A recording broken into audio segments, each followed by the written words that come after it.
Des de l'EAP anglès hem passat per diferents fases des que va començar la pandèmia. Hem estat en constant evolució i ens hem anat adaptant.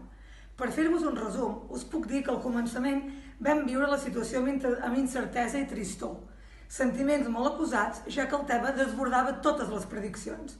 Penseu que també estàvem processant constantment la informació, protocols, algoritmes, procediments, moltes novetats. Vols tenir-ho tot clar? Per tenir el control, però això no sempre és immediat.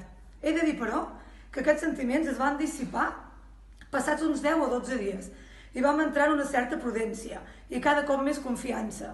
L'adaptació del personal ha estat admirable, des de tots els àmbits i col·lectius.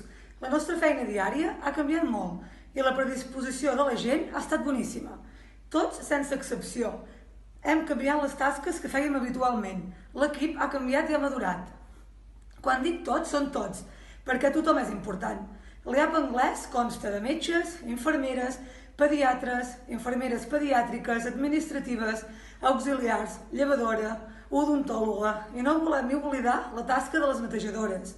Importantíssim sempre, però ara especialment.